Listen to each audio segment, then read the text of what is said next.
Mpendwa mtazamaji, siku ya Jumanne, karibu katika tafakari ya neno la Mwenyezi Mungu. Tafakari yetu tunaipata kutoka katika Injili ya Mathayo, sura ile ya 13, aya ya 36 hadi ile ya 43. Nitaisoma. Yesu aliwaaga makutano, akaingia nyumbani. Wanafunzi wake wakamwendea, wakasema, tufafanulie mfano wa magugu ya kondeni. Akajibu akasema, azipandaye zile mbegu njema ni mwana wa Adamu. Lile konde ni ulimwengu, zile mbegu njema ni wana wa ufalme, na yale magugu ni wana wa yule mwovu. Yule adui aliyepanda ni Ibilisi. Mavuno ni mwisho wa dunia, na wale wavunao ni malaika. Basi kama vile magugu yakusanyavyo na kuchomwa motoni, ndivyo itakavyokuwa katika mwisho wa dunia. Mwana wa Adamu atawatuma malaika zake, nao watakusanya kutoka katika ufalme wake machukizo yote na hao watendao maasi, na kuwatupa katika tanuru ya moto. Ndiko kutakwako kilio na kusaga meno.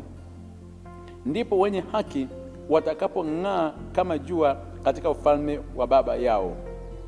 Mwenye masikio na asikie. Neno la Bwana. Sifa kwako, e Kristo.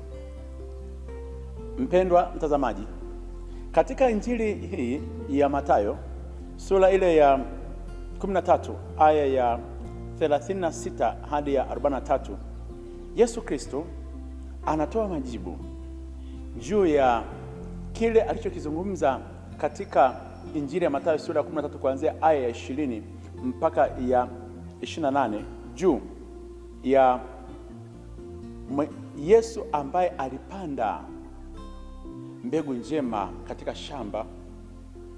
Baadaye waliokuwa na husika na ulinzi wakalala, adui akaja kapanda magugu.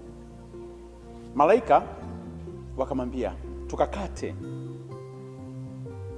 yale magugu. Akasema, acheni. Anakuja kutolea ufafanuzi, anawaambia kwamba azipandaye mbegu njema ni mwana wa Mungu, Yesu Kristo, kupitia neno lake. Baadaye anasema lile konde, yani shamba, ni ulimwengu. Duniani hapa tupo. Zile mbegu njema ni wana wa ufalme, yani waumini, na magugu ni wana wa yule mwovu, yani watu wabaya walioko hapa duniani. Sasa katika hilo anakuja kujibu swali ambalo liliwaumiza kanisa la mwanzoni, kwamba kwa nini wana wa Mungu wa ufalme wa Mwenyezi Mungu na wale waovu, kwa nini wema na wale wabaya wanaishi pamoja? Kama Mwenyezi Mungu huyu ana nguvu, ana uweza katika utendaji wa kazi, kwa nini anawaruhusu waovu waendelee kuishi?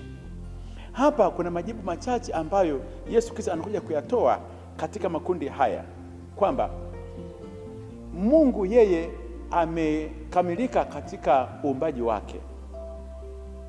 Anawaruhusu waovu waendelee kuishi, kuwapatia muda wa kuja kujirekebisha katika safari yao ya maisha, baadaye waweze kuja kuwa wema.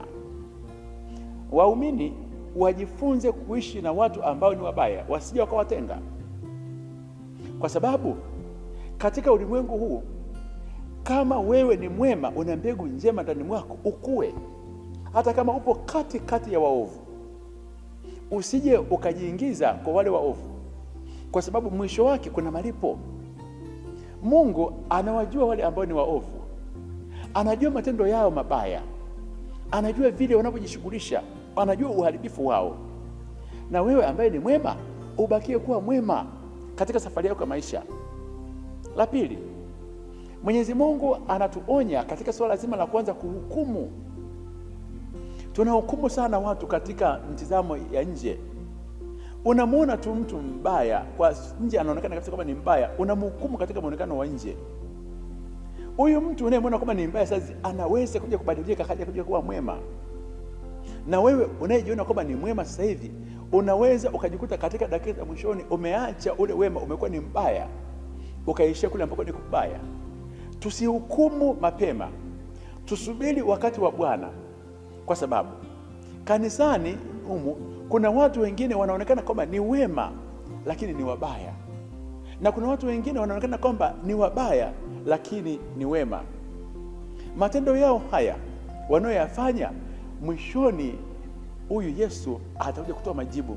Ndio maana anasema kwamba siku ya mwisho Mwana wa Adamu atawatuma malaika zake, watakusanya kutoka katika ufalme wake machukizo yote. Wale waliofanya machukizo watakusanywa, watafungwa na watatupwa katika tanuru, huko kutoka kuna kilio na kusaga meno.